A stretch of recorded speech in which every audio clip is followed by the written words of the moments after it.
Hey, this is Stick, and today we're going to be looking at a position that Phil sent me again. Cute little 4-1 to play that you're looking at here. Per usual, it's a recording, so pause it right now, look at the play, figure out what you would play, unpause it, and listen to me talk. So I imagine pretty much that over the board, most people, 90-some% of people probably here are going to be making the first play that jumps out at them, and the first decent play in this type of situation, which is obviously hitting on the 2-point and then just covering the 1 point, making a 5-point board, and putting your opponent in the air. I mean, what can really be wrong with that? They might not even consider the best play. I can show you the analysis right here since we're already looking at it. And you see it's way off. It's not even close. So there are two ways that we need to get around these types of positions. One, you have to have played enough backgammon to realize sometimes lifting points out of order is the right way to go. Until you realize that, ripping up the 4-point here is an option, you're always going to miss it over the board.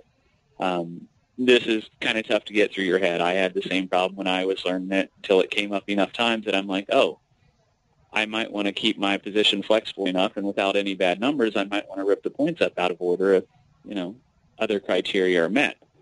So once it's on our radar, it makes us a lot easier to at least, find the right play. Here, what I asked myself when I was looking at the position, it's a little unfair because I got sent it as a problem instead of over the board. But still, I saw both plays, and I set up this play first.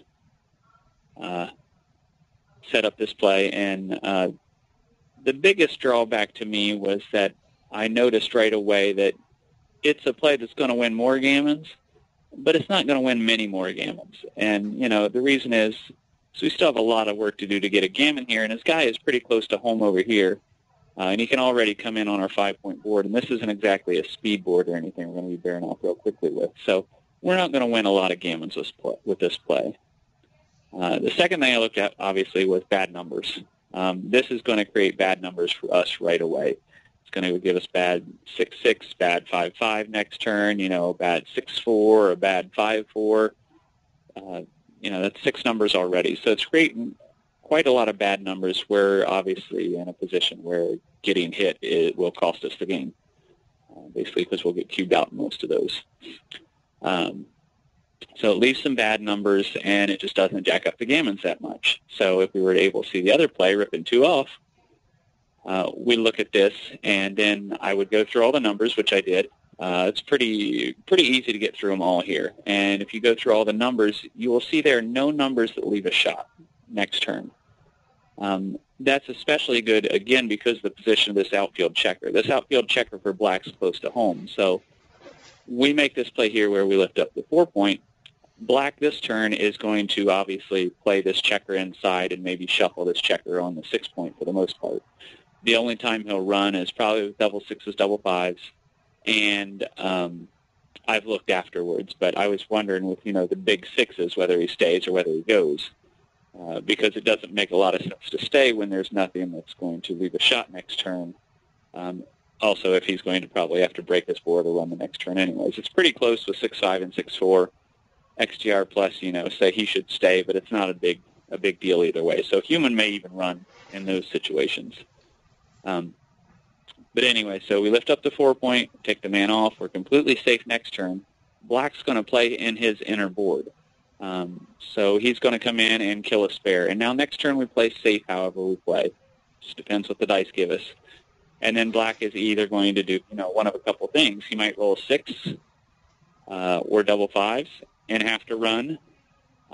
He also might get into a situation where he rolls a 5 that's going to break his board, or some other, a 5 that's going to break his board, so maybe it's better just to run in that situation. Or just any numbers that aren't really small numbers that tear up his board. So in the case where we, the turn after next turn, if we do happen to leave a shot and he happens to hit it, which is obviously a very long parlay, then his board's no longer going to be a perfect board. It's going to be broken down into a 5-point board, and we're going to have more men off, so he's not just going to be able to hit us and cube us out. He's going to still have a lot of finger crossing to do and hoping we fan for a while he comes around the board, because he won't be able to make a 6-point board in that situation. Also, as I've often said, if you can locate a play like this, and you look at it and you're like, well, this is clearly the DMP play, which is what I thought when I was comparing the two, because I didn't think there was, there's not a big difference in gammons, and this is totally safe. The other one leaves all those shots, so this has to be the DMP play. The DMP play is usually right, especially when, there's no significant tangible difference in gammons.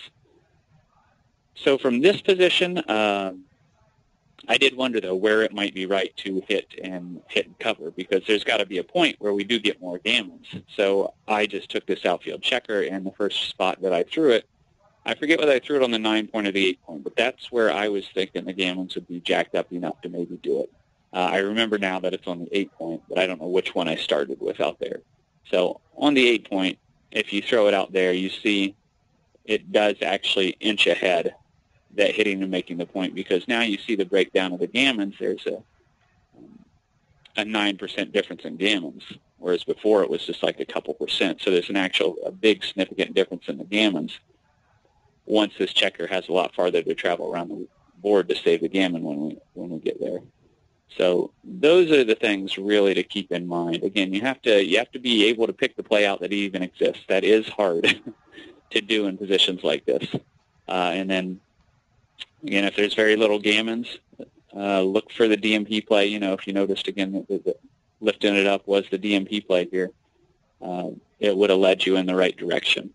Now, it's still the DMP play here, of course, but hopefully you get a good sense that there's a significant difference in gammons between hitting and covering here in this position, since the other guy is, left out to dry for many more pips, rather than the other one where he was almost home.